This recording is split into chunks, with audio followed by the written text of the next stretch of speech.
함께 나누도록 하겠습니다. 오늘은 에베소서 3장에 있는 후반부에 있는 말씀입니다.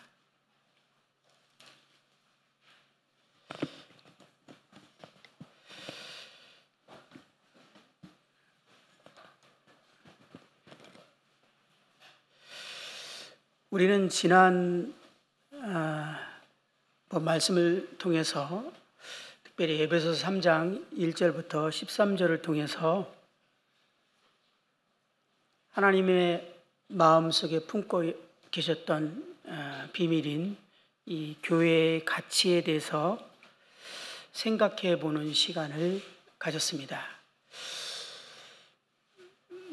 물론 우리 개개인이 얼마나 소중한 존재이고 가치가 있는 존재가 되었는지에 대해서는 아무리 강조해서 말해도 부족할 것입니다. 왜냐하면 주님께서 우리의 개인을 위한 희생이 얼마나 컸는지를 생각해 볼 수 있기 때문에 그렇습니다.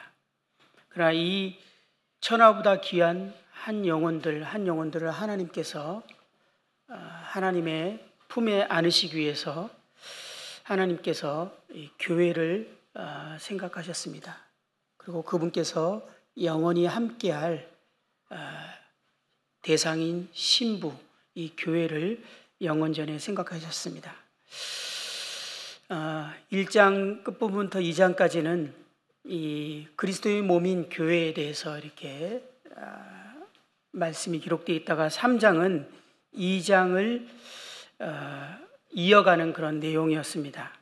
바울은 2장의 진리를 이렇게 가르친 후에 에베소와 이 소아시아에 있는 교회 성도들이 영적인 능력을 필요로 함을 생각하면서 간구를 시작합니다. 그런데 1절에 간구를 시작하다가 갑자기 잠시 하나님 속에 감추었던 비밀에 대한 내용을 삽입구 형식으로 2절부터 13절까지 집어넣고 있는 그 내용을 지난번에 우리는 함께 나눴습니다. 우리는 지난 말씀에서 이 비밀에 대한 내용을 다시 한번 생각해 보았습니다. 하나님 마음 속에 수천 년 동안 감추었던 비밀의 내용, 그 내용은 바울이 내용을 이제 말하면서 내가 이미 그 내용을 얘기했다라고 말하는 표현들을 보게 됩니다. 그 내용은 사실 2장에 있는 그런 내용입니다.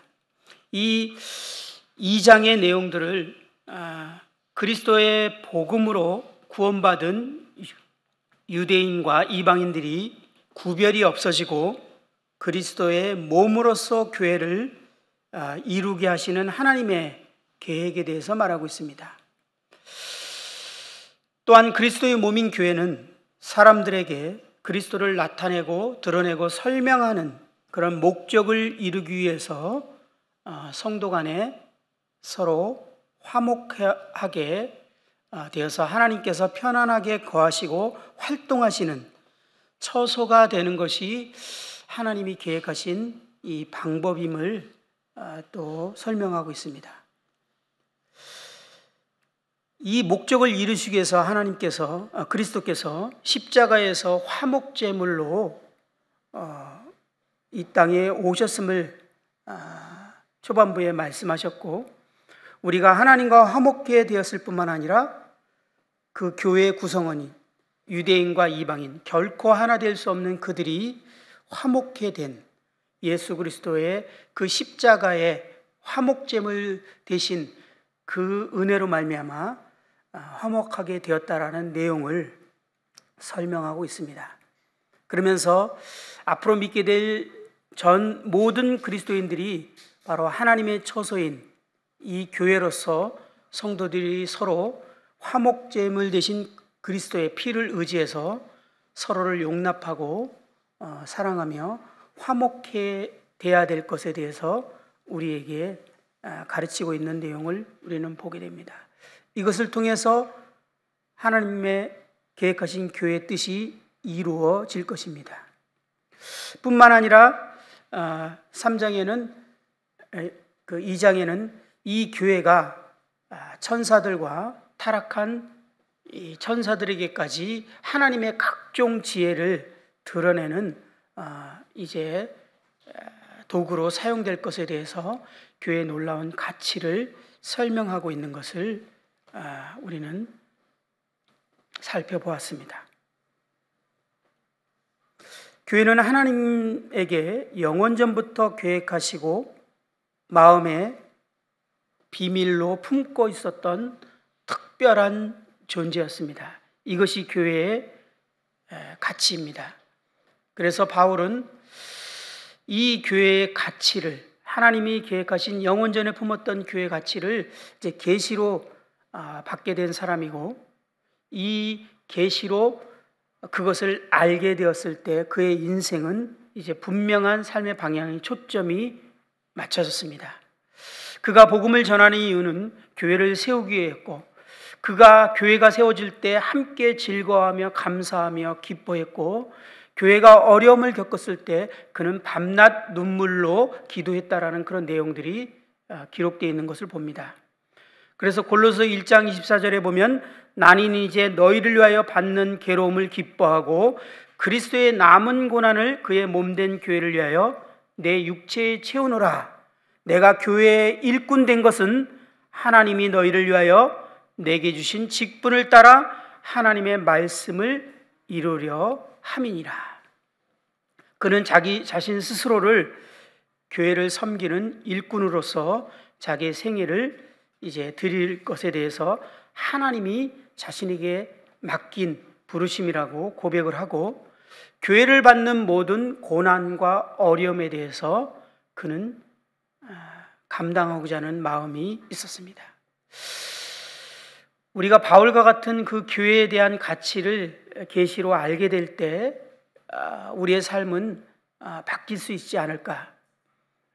좀 우리가 어쩔 때는 그 교회를 섬기고자 할 때 참 어려울 때도 많지 않습니까? 그리고 힘들고 또 이기적인 생각이 날 때도 있고 여러 가지 생각들이 있을 때 바울과 같이 이 교회에 대한 이 하나님의 뜻이 우리가 단지 이해하고 아는 수준을 넘어서서 바울이 하나님께서 직접 보여주신 것처럼 우리가 계시로 밝히 알게 될 때 우리의 삶의 목적이, 방향이, 비전이 이 교회를 온전히 세워가는데 우리 자신들을 드리게 되지 않을까라는 생각을 해보게 됩니다.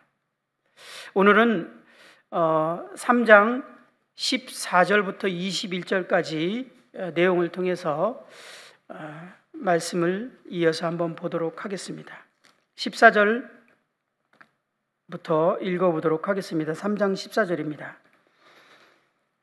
이러므로 내가 하늘과 땅에 있는 각 족속에게 이름을 주신 아버지 앞에 무릎을 꿇고 비노니 그의 영광의 풍성함을 따라 그의 성령으로 말미암아 너희 속사람을 능력으로 강건하게 하시오며 믿음으로 말미암아 그리스도께서 너희 마음에 계시게 하시옵고 너희가 사랑 가운데서 뿌리가 박히고 터가 굳어져서 능히 모든 성도와 함께 지식에 넘치는 그리스도의 사랑을 알고 그 넓이와 길이와 높이와 깊이가 어떠함을 깨달아 하나님의 모든 충만하신 것으로 너희에게 충만하게 하시기를 구하노라.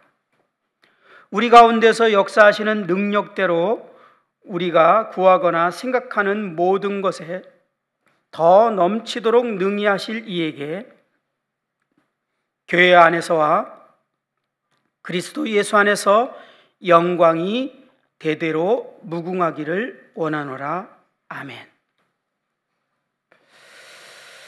이제 바울은 이 괄호 안에, 즉 비밀의 경륜으로 인해서 3장 1절에서 잠시 중단했던 그 주제로 다시 돌아가면서 이제 14절에 이러므로라는 말로 시작합니다. 이러므로라는 말은 바울의 생각이 2장으로 다시 이제 돌아가고 있는 그런 표현입니다. 흠정역에는 이런 까닭에라고 3장 1절과 14절에 이런 까닭에, 2절에 있는 이제 교회에 대해서 말하고 난 다음에 이어지는 표현을 하고 있습니다. 그러면서 그가 이제 기도를 하게 되는데, 특별히 이름을 주신 아버지 앞에 무릎을 꿇고 기도하노니 라는 표현을 하고 있습니다. 바울이 이런 표현을 자주 하지 않습니다. 무릎을 꿇고 기도한다. 이것은 바울이 어떠한 마음으로 기도하고 있는지를 우리가 느낄 수가 있습니다. 우리가 여러 가지 방식으로 기도를 할 수 있습니다. 유대인들은 당시에 주로 많이 서서 이렇게 기도하는 장면이 사복음서에 보면 나옵니다. 그런데 우리의 마음이 간절하거나 또는 그 무엇이 우리로 하여금 깊은 간구를 하도록 마음을 이제 움직일 때 우리는 무릎을 꿇게 된다라고 표현하고, 실제로 무릎을 꿇고 기도를 하게 됩니다. 바울이 기도를 시작하는데 간절한 기도를 하고자 하는 마음을 표현하고 있습니다. 저는 이 14절부터 21절의 말씀을 읽으면서, 바울의 기도를 읽으면서 과거에, 예전에 앞에 있는 내용과 상관없이 뚝 띄어서 이 기도 내용을 많이 읽고 또 생각했던 것 같아요. 그래서 바울이 그냥 우리에게 속사람이 강건하기를 기도하고, 우리가 그리스도의 사랑을 깨달아 알기를 원하고, 이러면서 참 기도 내용이 감사하다라는 생각을 한 적이 있습니다. 그러나 성경을 항상 문맥적으로 봐야 되죠. 그걸 딱 띄워놓고 보게 되면 우리가 많은 오해를 하게 됩니다. 바울은 지금 이 기도를 하게 되는 이유가 바로 앞에 있는 계시의 내용을 말하면서 그것을 생각할 때 무릎을 꿇게 될 수밖에 없음을 우리는 보게 됩니다. 바울은 이 에베소 교회와 이 소아시아 교회들이, 이 편지를 받고 있는 교회들이 하나님의 목적을 이제 깨닫고 이해하고 알게 될 뿐만 아니라 그것을 이제 그 교회가 이루게 되기를 간절히 원했기 때문에 그는 간절한 마음으로 기도를 시작하는 표현으로 무릎을 꿇고 비노니라고 표현하고 있습니다. 아버지 하나님께서, 그리고 주님께서, 또 그 나라에서 바울은 지금도 저희 교회가 이 말씀을 우리 모두가 마음 깊이 성령님에 의해서 깨닫게 되고 그것이 우리 교회를 통해서 이루어지기를 간절히 기도하고 계실 것이라고 생각이 들어지고, 그러한 마음으로 이 말씀을 우리가 대할 필요가 있다라는 생각이 들어집니다. 16절부터 19절까지는 바로 바울이 무릎 꿇고 간절히 기도하는 내용이 기록되어 있는데요, 이것은 바로 하나님의 2장까지 얘기했던 그 하나님의 비밀의 경륜, 이 교회를 통해서 이루어 가시기 원하시는 그 하나님의 계획을 이루기 위해서 성도들에게 반드시 필요한 3가지 정도의 영역을 위해서 하나님께 기도하고 있는 내용을 보게 됩니다.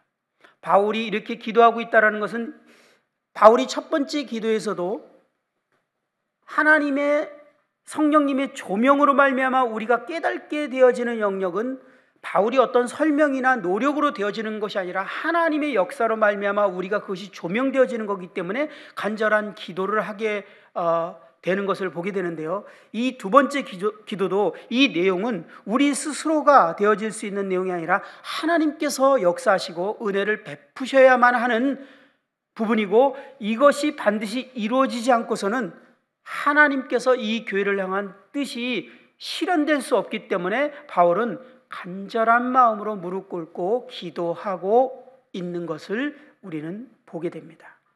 그 내용을 한번 3가지 정도로 정리를 해보게 됐는데요, 한번 살펴보도록 하겠습니다. 첫 번째는 우리 16절에 있는 그의 영광의 풍성함을 따라 그의 성령으로 말미암아 너의 속사람을 능력으로 강건하게 하시오며. 이 바울이 간절히 기도하고 있는 우리 안에서 이루어지기 원하는, 그 당시에 이 수신자들인 이 초대교회 성도들을 통해서 이루어지기를 원하는 것은 그들이 속사람으로 말미암아 능력으로 강건하게 되어지는 것입니다. 왜 그렇게 되어져야 된다는 필요가 있다고요? 그들이 어떤 영적으로 성장하기 위해서, 그들이 어떤 그 무엇을 위해서? 아닙니다. 목적이 분명합니다. 하나님의 경륜인 이 교회의 뜻이 이루어지기 위해서는 반드시 속사람이 강건해져야 되는데, 그 구체적인 내용이 2절에는 나와 있었는데요, 우리가 서로 화목하게 되어지고 하나가 되어져야 된다라는 것이 우선 2절에는 가장 계속 강조하고 있던 내용이었습니다. 우리가 하나가 되는 것, 우리가 화목게 되는 것, 이게 속사람의 능력으로 강건하게 되지 않으면 불가능하다는 것입니다. 공감하시죠? 부부가 화목하는데도요, 속사람이 능력으로 강건하지 않으면 불가능합니다. 부부가 하나 되는데도 정말 자기 부인, 하나님의 능력이 아니면 불가능합니다. 부모 자식 간에도요, 화목게 되려면요, 진짜 어떤 능력이 필요해요. 우리 힘으로 안 됩니다. 그런데 우리 성도들 간에 화목게 되어야만 된대요. 하나가 되어야만, 반드시 그래야만 하나님의 계획이 이루어진대요. 근데 이 하나됨이라는 것은 우리가 타락한 이 육신을 갖고 있는 존재고, 우리를 끊임없이 방해하고 있는 사단이 역사하고 있는 한 이것이 그냥 될 수 있는 문제가 아니라는 겁니다. 우리가 서로 화목하기 위해서, 하나 되기 위해서는 이 영적인 능력이 필요하고, 우리가 하나 되기 위해서는 우리 자신을 죽음으로 넘기는, 이렇게 표현할 수밖에 없습니다. 죽음으로 넘기는, 자기를 부인하는 그 능력이 반드시 필요합니다. 물론 마음에 잘 맞는 사람, 내 스타일, 저도 그런 분들 많이 있습니다. 그런 분들하고는 죽음으로 넘길 필요 없어요. 근데 우리 모두는요, 도저히 내가 받기 어려운 사람, 그리고 괜찮았는 줄 알았는데 좀 더 깊이 관계를 맺고 시간을 지나 보니까 참을 수 없거나 받을 수 없는 사람이 생깁니다. 또는 예배당에서 이렇게 널찍이 예배드리고 반가워서 악수하고 인사하고 애찬하고 집으로 돌아갈 때는 괜찮았는데, 정말 진정으로 서로 알아가고 하나가 되려고 소그룹으로 작은 단위로 딱 뭉쳐 놓으니까 이 도저히 받을 수 없는 증상들이 나타납니다. 여기서 말하는 화목과 하나됨은요, 그냥 적당한 거리에서 웃고 악수하고 안부 묻고 그런 정도를 말하는 것이 아니거든요. 진정한 가족으로서 삶을 공유하는 정말 공동체를 말하는 것이거든요. 그 공동체를 경험하기 위해서 우리가 작은 단위로 모여보니까 그전에는 괜찮았는데 진짜 어려워지기 시작하죠. 그 어려워지는 게 이상하다고 생각하는 게 오히려 오해고요, 착각이었어요. 이상한 게 당연한 거죠. 어려운 게 당연한 거죠. 그렇지 않습니까? 우리가 결혼하기 전에 데이트할 때 너무 좋으니까 결혼하려고 결심한 거 아니에요? 만나면 너무 행복하고 너무 좋으니까, 이 사람하고 만나면 계속 행복할 것 같아서, 떨어져 있으면 너무 힘들고 같이 있으면 좋으니까. 근데 같이 있어 보니까 정말 항상 그렇던가요? 그렇지 않잖아요. 우리는 죄의 몸을 갖고 있기 때문에 결코 그럴 수 없거든요.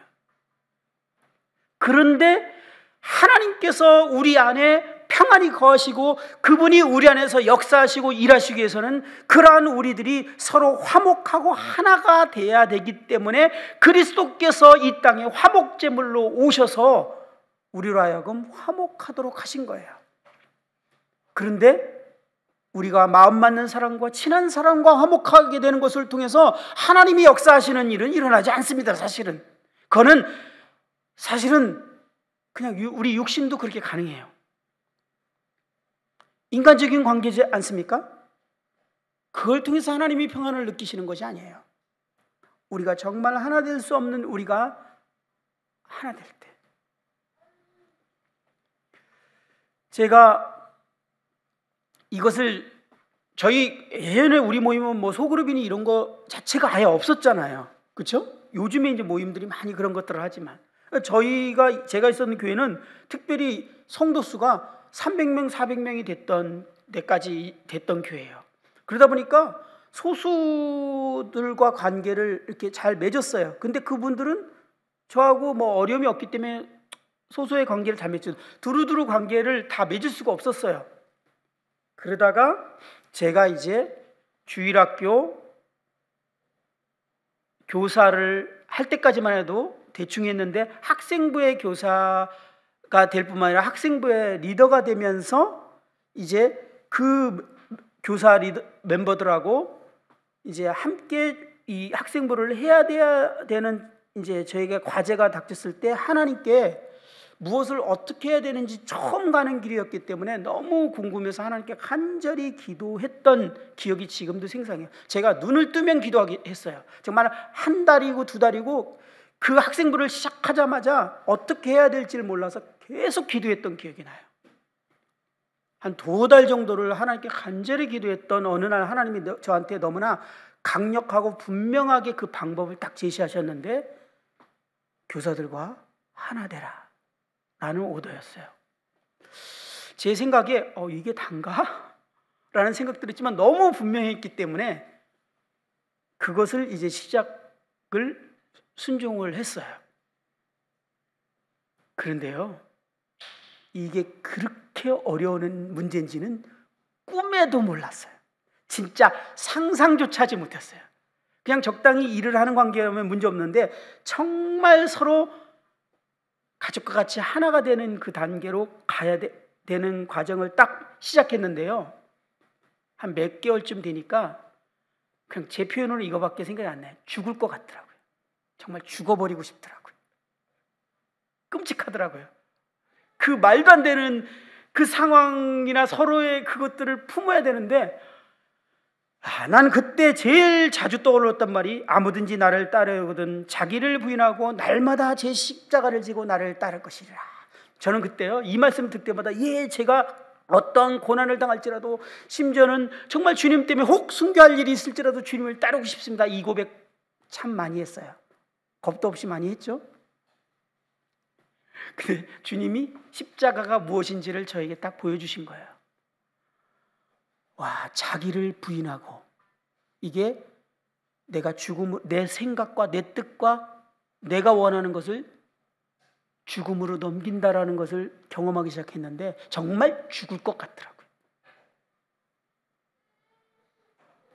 그러면서 감사하게도 그러나 주님이 끊임없이 주님 앞에, 제가 그때 영적으로 큰 사건을 통해서 제가 속사람이 가장 좋을 때였던 것 같아요. 그 큰 사건이 뭐라고 말씀드렸죠? 저희 둘째 아이를 잃어버리고 하나님과 동행하는 삶이 제 마음 인생에 있어서 가장 강력하게 저를 이끌어갈 그 시점이었어요. 그러니 가능했죠. 그러지 않을 때는 저는 실패했던 것 같아요. 주일학교 하거나 다른 거 할 때는 무언가를 해야 된다는 생각에 뭔가를 막 했지만 하나님의 역사를 경험한 적이 솔직히 없습니다. 그냥 제 재능과 능력만큼이 뭔 일이 벌어졌지. 그러나 그때는 하나님이 저에게 분명한 말씀이 있었기 때문에 그것을 이루어야만 했어요. 1년이 더 지난 다음에 정말 자기를 부인하고 하나님께서 우리가 서로 정말 하나됨을 허락했을 때 하나님이 우리 안에서 일하기 시작했어요. 한 번도 경험하지 못한 일들이 벌어지기 시작했습니다. 또 교회를 개척해서 처음 시작할 때도 주님께 간절히 기도할 때 주님은 똑같은 말씀을 또 하셨어요.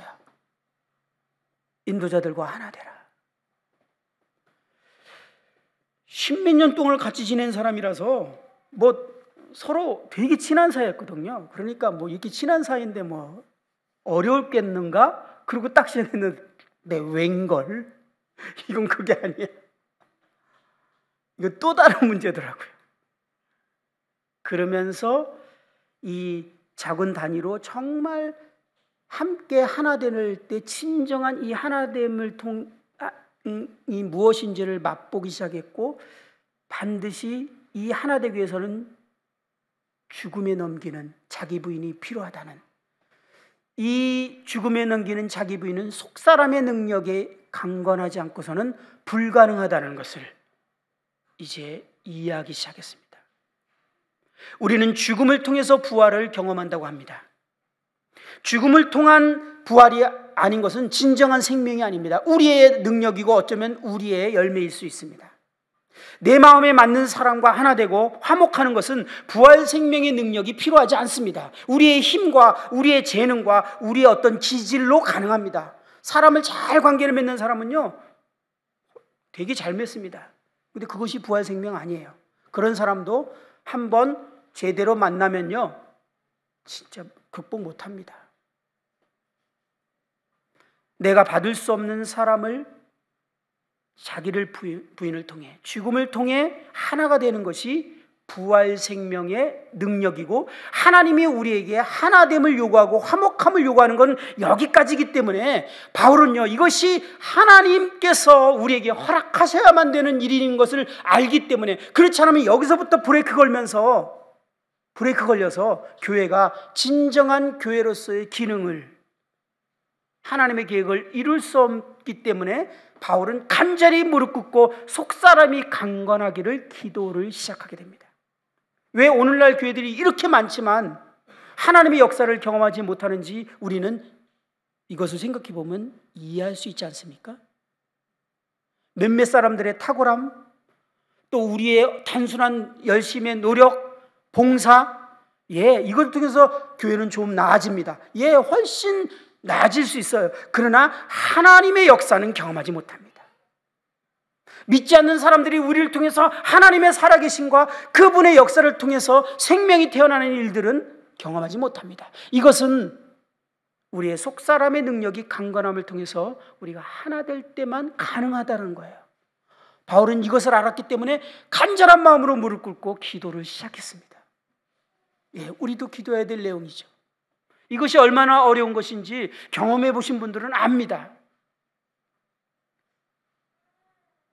그래서 적당한 관계에서는 이것을 경험할 수 없어요. 우리가 작은 단계로 봉사를 해보거나 정말 하나 되는 팀으로 일을 해보거나 소그룹 안에서 진정한 하나 되기를 노력해보면 그때 이건 부활 생명이 필요한 거구나.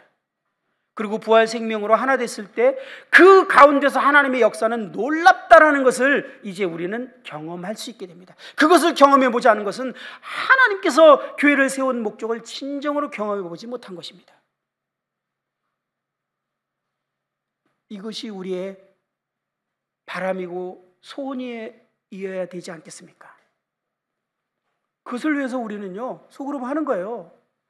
안 하면 편하잖아요. 솔직히 딱 까놓고 말하면 예배드리고 예찬하고 이렇게 하면 훨씬 편하지 않습니까? 저 알아요. 그거 너무 잘 알아요. 근데 그것으로 하나님이 교회 가운데 역사하지 못한다는 거예요. 예전에는 교회 숫자가 작았기 때문에 그게 저절로 그렇게 됐지만요 이제는 우리 교회 사이즈는 그렇게 될 수 없다라는 거예요. 나하고 마음에 안 맞는 사람하고는 관계 안 맺어도 주일날 와도 아무 문제 없어요. 인사 한 번 안 해도요 아무 문제 없다니까요.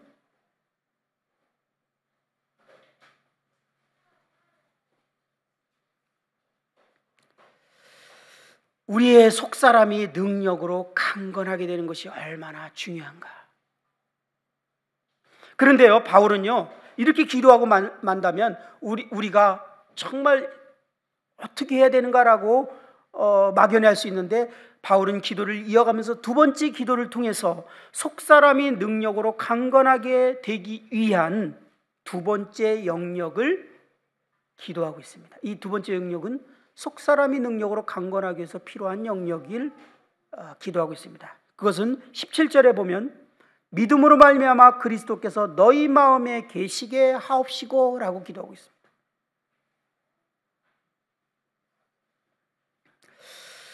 우리가 주님을 영접할 때 주님은 우리 안에 들어와 계십니다.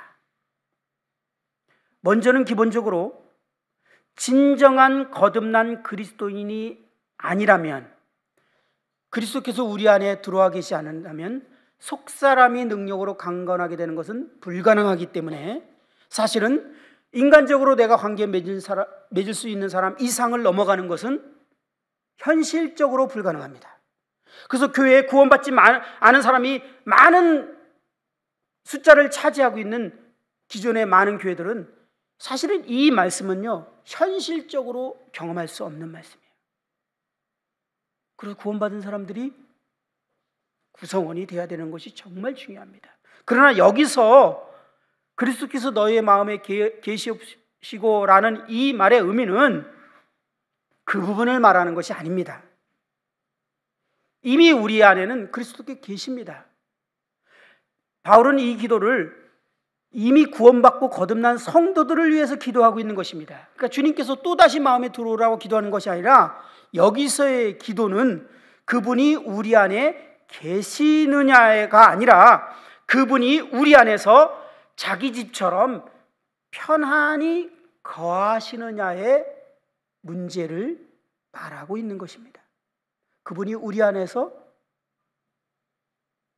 교회적으로도 그렇지만 개인적으로도 우리 안에서 역사하시고 활동하시고 일하실 수 있는 우리를 통해서 우리를 통해서 마음껏 그분이 역사하실 수 있도록 우리 가운데 평안히 거하시느냐라는 그것이 속사람의 능력의 강건함의 키인 것입니다. 왜냐하면 주님께서 우리 안에서 사시는 것이 속사람의 능력이거든요. 이것을 우리는 이해하기 위해서 생각하다가 로버트 멍어의 내 마음에 그리스도의 집이라는 소책자가 생각났습니다. 우리 승리하는 삶 7과인가요? 어딘가에 이 내용을 제가 실어놨어요. 새로운 주인이신 그리스도.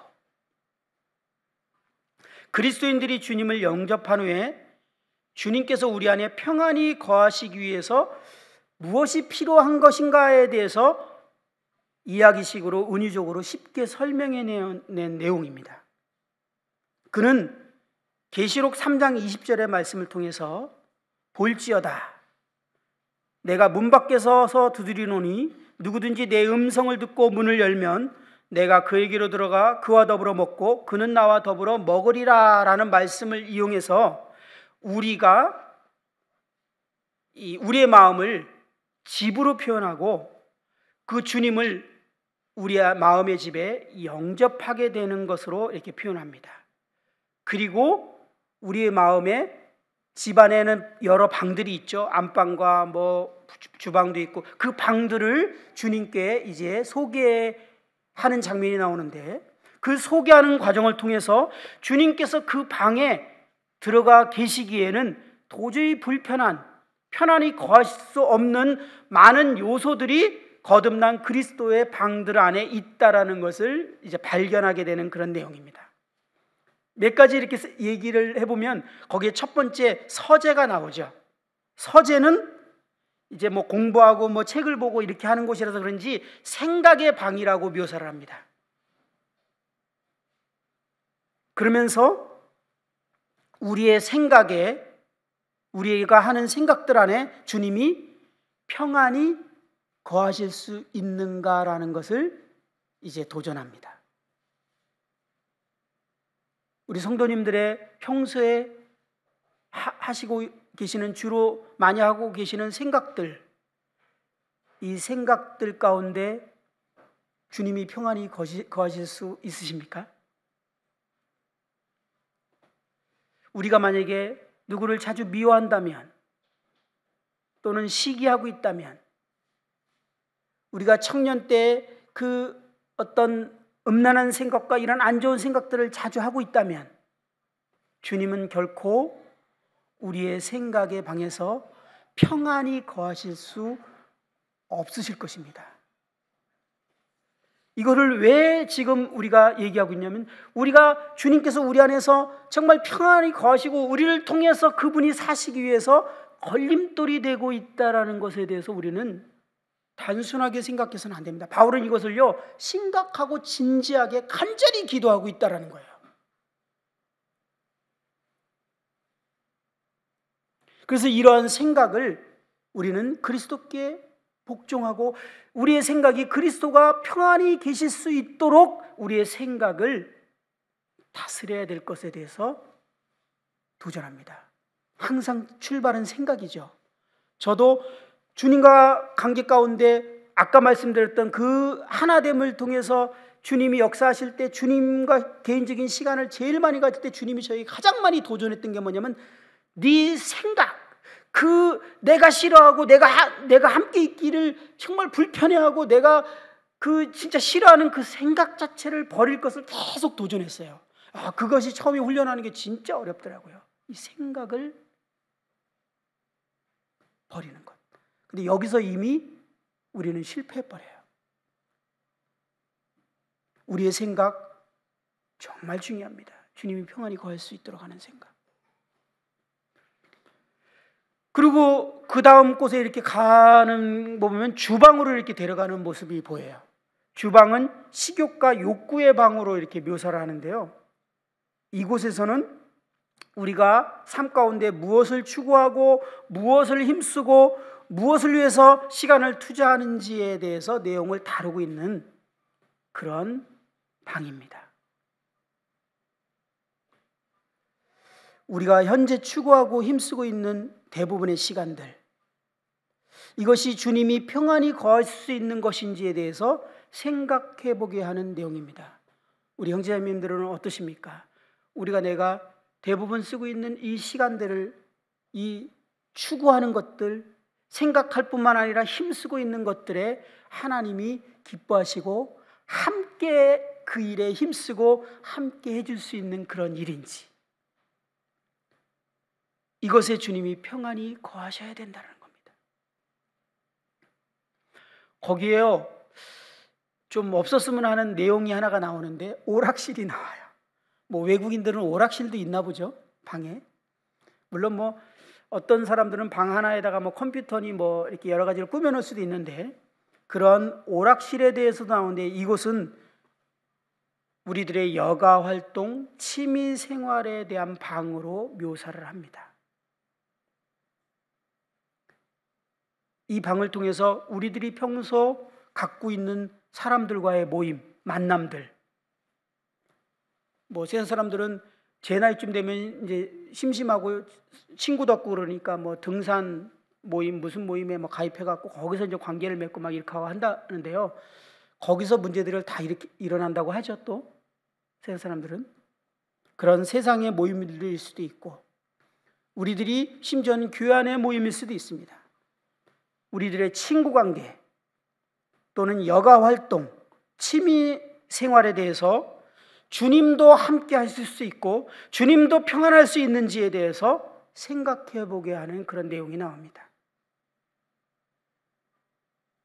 가슴 찔끔하게 하는 것은 침실에 대해서, 안방에 대해서 나오는데, 안방은 우리들의 어떤 부부 생활이나 이성 관계, 성적인 그러한 영역이 있어서 정말 주님이 우리 삶 가운데 평안하실 수 있는지에 대해서 도전합니다. 이런 것들이 우리가 속사람의 능력으로 강건하는 데 있어서 아주 중요한 방해 역할을 하고 있다는 것에 대해서 바울은 지금 기도하고 있는 것입니다. 주님이 우리 안에 평안히 거하실 수 있는가. 가장 인상 깊고 특이한 게 나오는데요, 벽장이라고 나와요. 벽장에 대한 부분은 은밀한 것을 의미합니다. 이건 다른 사람한테 절대 드러내고 싶어 하지 않는 영역. 뭐가 있을까요? 나의 오랫동안 갖고 있는 죄악된 습관일 수 있어요. 고범죄, 또 육신적인, 남들한테 절대 보이고 싶지 않은 그런 육신적인 모습들, 또 어떤 사람에게는 과거의 그 죄, 결코 말하고 싶지 않은 또 나를 자유치 못하게 하는 그런 어떤 상처들, 이런 것일 수 있어요. 주님은 이 벽장을, 문을 열기를 원하시고 그곳에 들어가는데 주님이 막 코를 막습니다. 냄새가 너무 진동해서 내가 도저히 여기는 있을 수가 없다라고 이렇게 말씀하시는 그런 표현이 나와요. 혹시 우리에게 그러한 것들이 있다면 주님은 우리 안에 평안이 거할 수 없다라는 것입니다.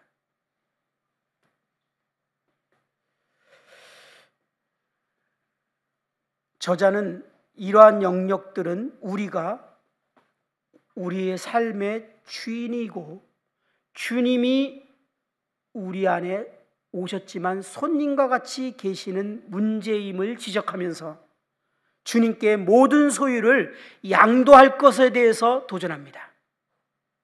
주님이 이 집을 운영하도록 방의 모든 키를 주님께 딱 넘겨드리는 것에 대해서 도전합니다. 그리고 이 저자가 그 키를 주님께 넘겨줬을 때 그 마음의 자유와 평안함, 그리고 주님이 이제 주인이 되셔서 이 집을 청소하기 시작하는 이 부분에 대해서 한번 그 책을 한번 읽어보시면 도움이 될 것입니다. 바울은 이와 같이 주님이 우리 안에 평안히 거하시기를 위해 간절히 기도하고 있음을 보게 되는데요. 우리가 이 내용을 지금 생각하면서 우리가 느끼지만 이것이 얼마나 어려운 부분인지 우리가 이해하시죠. 그렇기 때문에 먼저 기도가 필요합니다. 우리도 바울처럼 속사람의 능력으로 강건하기를 기도해야 되고, 그러기 위해서 주님이 우리 안에서 마음껏 평안히 거하시고 역사하시고 일하시기 위해서 우리의 마음의 방들이 청소되어야 되고 깨끗하게 주님이 거하실 수 있는 그런 방이 되기 위해서 주님께 기도하고 우리의 삶의 명의 이전을 주님께 넘겨야 됨을 우리는 생각해보게 됩니다. 주님께서 우리 안에 평안히 거하실 때 우리의 속사람은 능력으로 강건하여질 뿐만 아니라 우리는 사랑 가운데서 뿌리가 박히고 터가 굳어지게 될 것입니다. 18절과 19절은 주님이 우리 안에서 평안히 거하시게 될 때 경험하게 될 내용이 이어지고 있는데요. 18절, 19절을 읽어보겠습니다. 능히 모든 성도와 함께 지식이 넘치는 그리스도의 사랑을 알고 그 넓이와 깊이와 높이와 깊이가 어떠함을 깨달아 하나님의 모든 충만하신 것으로 너희에게 하기를 구하노라. 이 넓이, 깊이, 높이, 깊이에 대한 해석이 대표적으로 두 가지가 해석이 되어집니다.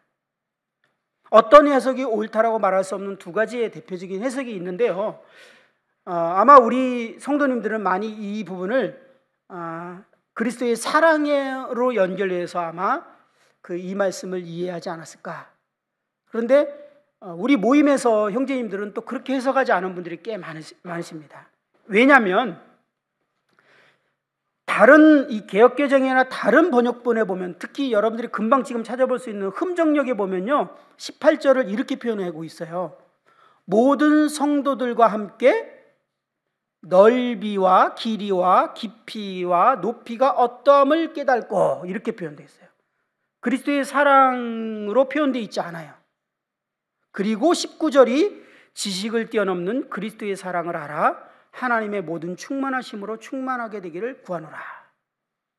이 말씀의 배열에 의하면 넓이와 길이와 높이는 그리스도의 사랑을 말하는 것이 아니라 앞에서 말하고 있는 하나님의 비밀의 경륜을 말하고 있는 것으로 해석을 합니다.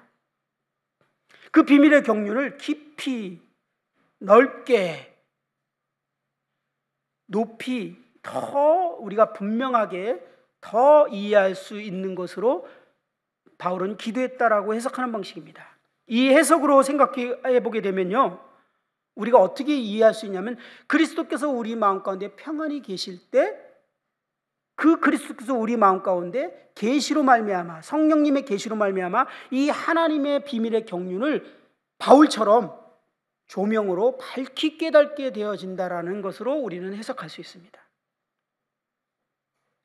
사실 이것을 머리로 이해하는 것은 성경을 읽거나 주석을 보면 이해할 수 있습니다. 강단의 말씀을 통해서도 우리는 이해할 수 있습니다. 근데 이것이 우리의 삶을 변화시키는 조명으로 오는 것은 성령님의 역사죠. 근데 성령님이 어떤 사람에게 그렇게 역사하느냐 할 때 하나님과 관계 가운데 그분과 동행하고 그분이 우리 마음 가운데 편안히 거하실 때 하나님은 자신의 계획과 뜻을 우리들에게 보여주시고 말씀하신다라는 겁니다. 그렇게 이 말씀을 해석할 수 있습니다. 둘째는 우리가 잘 이해하는 대로 그리스도의 사랑을 나타내는 것으로 보는 해석입니다.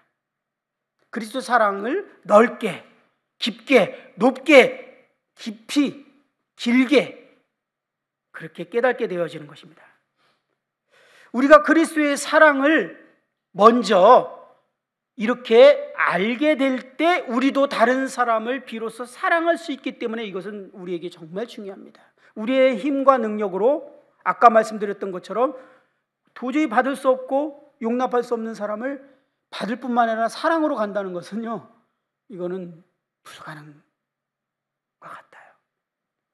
그런데 우리가 하나님의 사랑에 우리 마음에 부음받을 때 우리는 다른 사람을 사랑할 능력이 비로소 우리에게 있게 됩니다. 그래서 처음 구원받았을 때는 다른 사람들을 사랑하는 것들이 가능했던 거예요.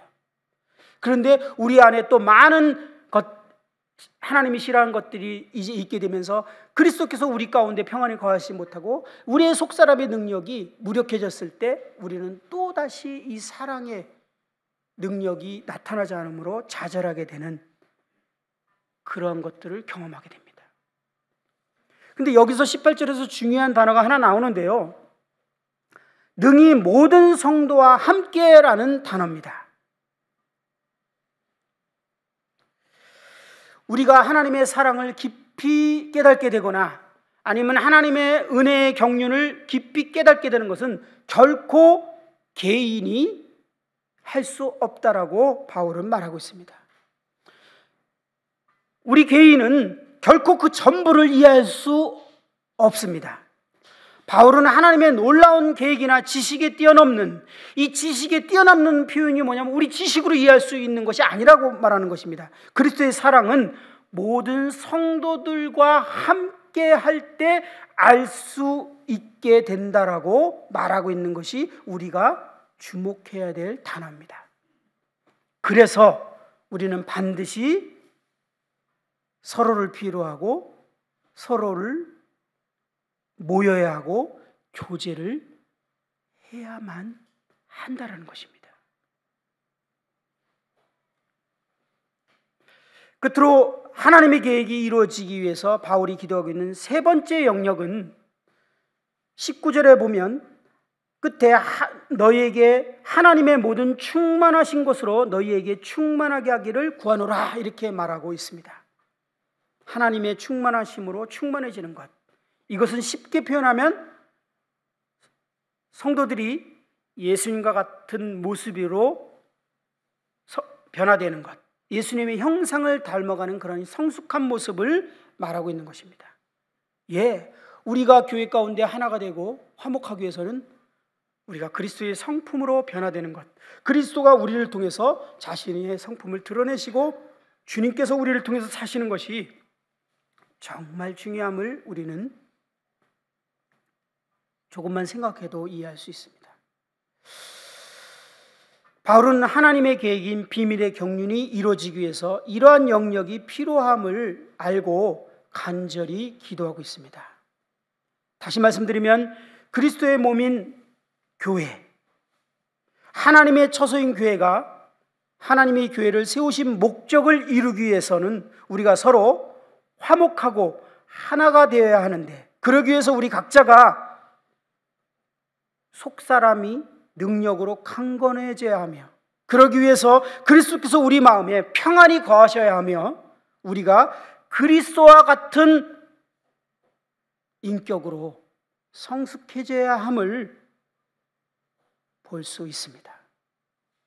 이것은 주님의 은혜가 필요합니다. 그래서 우리가 먼저 기도를 해야 됩니다. 바울처럼 간절하게 기도하고 그렇게 되기를 우리가 기도해야 됩니다. 바울이 무릎 꿇고 기도하는 이유가 그것입니다. 근데 이것을 우리가 빼놓고서는 우리 교회를 통해서는 하나님의 그분의 뜻이 이루어질 수 없습니다. 우리의 모양이나 형식적으로는 교회처럼 모양을 만들 수 있을지 모르지만 하나님이 우리 가운데 역사하시는 그 계획을 이루시는 교회는 경험할 수 없다는 겁니다. 우리 주님이 오시기 전에 이러한 교회를 경험해보고 싶지 않습니까? 저의 단 하나의 소원을 말한다면 그런 교회를 경험해보고 싶습니다. 입니다. 주님이 우리를 통해서 그 일을 하는 것을 경험해보고 싶습니다. 바울은 이것을 소망하며 교회를 위해 간절히 기도했습니다. 교회가 준비되면 음부의 권세가 이기지 못할 것이며 하나님께서 이 교회를 통해서 영광을 받으실 것이기 때문에 그렇습니다. 근데 여기서 한 가지만 우리가 생각해 볼 것이 있는데요, 여기서 우리는 우리의 영적인 성숙의 중요한 원리를 하나 배우고 넘어갔으면 좋겠습니다. 생각해 봐야 되겠습니다. 우리의 영적인 능력과 성숙이 하나님의 교회를 향한 계획과 반드시 연결되어 있다는 것입니다. 바울은 수신자들이 영적인 능력과 성숙을 위해 기도하고 있는데요, 그 목적은 하나님의 계획을 이루기 위해서였어요. 그 목적은 교회가 하나님의 목적을 성취하기 위해서였습니다. 바울은 이 편지를 받는 수신자들이, 교회들이 영적으로 성숙해져서 교회가 하나가 되고 준비되기를 원했습니다. 무엇을 지금 의미하고 있죠? 성숙에 대한 원리가 무엇입니까? 저는 과거에요, 성숙해지고 싶은 소원이 정말 많았습니다. 욕심일 만큼 많았어요. 그런데 가만히 생각해 보니까 어느 날 생각해 볼 때 제가 성숙 자체가 그냥 목표였어요. 어쩌면 사람들로 하여금 성숙한 모습이 되고 싶었는지도 모릅니다. 어쩌면 더 깊이 들어가면 교회의 어떤 역할과 직분들을 위해서 그랬을지도 모릅니다. 저는 저의 성숙과 하나님의 계획, 하나님이 계획하신 이 교회를 세우는 것과 연결되어 있지 않았어요. 그것을 원해서 속사람의 능력이 강건해져야 돼서, 그래서 하나님이 내 마음 가운데 편안하게 거하실 수 있게 되어야 되고, 내가 성숙하지 않으면 교회가 진정으로 하나님이 일하시고 역사하시는 그 교회가 준비되지 못하기 때문에 내가 성숙해져야 된다라는 생각을 저는 한 번도 하지 않았어요. 솔직히 말하면 그냥 성숙을 원했어요. 그래서 저는 항상 미성숙했어요. 항상 미성숙했어요. 성숙도 이기적인 목적이었던 거예요. 우리는 이 말씀을 통해서 우리가 성숙해져야 되는 목적과 원리에 대해서 배우게 됩니다. 그것은 하나님의 계획을 이루기 위해서, 이 몸된 교회가 정말 하나님 뜻을 이루는 준비가 되기 위해서 내가 한 일원으로 그 역할을 해야 되는데, 그 역할이 결코 속사람의 능력으로 강건하지 않으면 내가 이 교회를 하나됨을 깨트리는 존재가 오히려 돼버리고 만다라는 것을 우리가 깊이 인식하면서, 하나님, 제가 변화되기를 원합니다. 제가 성숙하기를 원합니다. 제가 자신을 죽음으로 넘기고 자기를 부인하고 다른 사람을 하나 되는 것을 정말 원합니다. 저를 속사람의 능력으로 강건하게 해주십시오. 저를 그리스도의 성품으로 변화시켜 주십시오. 그러기 위해서 주님이 제 마음 가운데 마음껏 거하시고 제 안에서 역사하시고 일하시길 원합니다 라는 고백이 우리 안에 이루어질 때 하나님이 우리 안에 역사하지 않을까요? 저는 훈련할 때 자주 훈련하기 위해서 모인 성도님들에게 성숙 자체가 목적이 되어서 이 훈련을 시작하셨다면 실패하실 것입니다 라는 말을 자주 합니다. 무엇 때문에 지금 이곳에서 훈련을 받으려고 하십니까? 무엇 때문에 성숙하기를 원하십니까? 라는 질문을 합니다. 이건 정말 중요해요.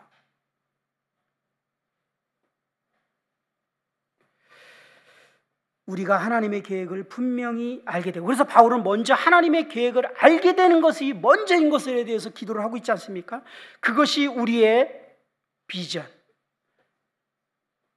목적이 될 때 교회의 가치를 이해하고 교회가 정말 준비되는 것이 얼마나 중요한지를 이해하게 될 때 이제 우리는 진정한 공동체를 이루고자 하는 그런 마음이 생깁니다. 그리고 진정한 공동체를 이루고자 시작했을 때 우리에게 부딪히는 많은 우리의 육신적인 우리의 서로들의 모습들이 드러나면서 우리가 영적으로 성숙해야 하며 속사람이 능력으로 강건해야 될 간절한 필요를 느끼게 되지 않겠습니까? 그럴 때 우리는 하나님께 기도하게 됩니다. 그때 하나님이 그 기도를 응답하시지 않겠어요? 그 기도를 기뻐하시지 않겠어요? 어떻게 응답하시고 어떻게 기뻐하시고 응답하신다고 써 있습니까? 20절, 우리 가운데서 역사하시는 능력대로 우리가 구하거나 생각하는 모든 것에 더 넘치도록 능히 하실 이에게.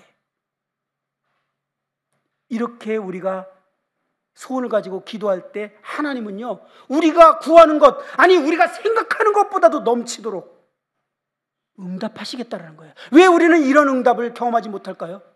우리의 목적이, 동기가 잘못되었기 때문에. 우리는 하나님의 영광을 위해서 존재합니다. 우리는 하나님의 계획을 이루기 위해서 교회가 세워진 거예요. 그렇기 때문에 우리는 그것에 초점을 맞춰지고 그것을 위한 소원으로 기도를 시작할 때 하나님은 우리의 기도보다 넘치도록, 우리의 생각보다도 넘치도록 역사하실 거라고 약속하십니다.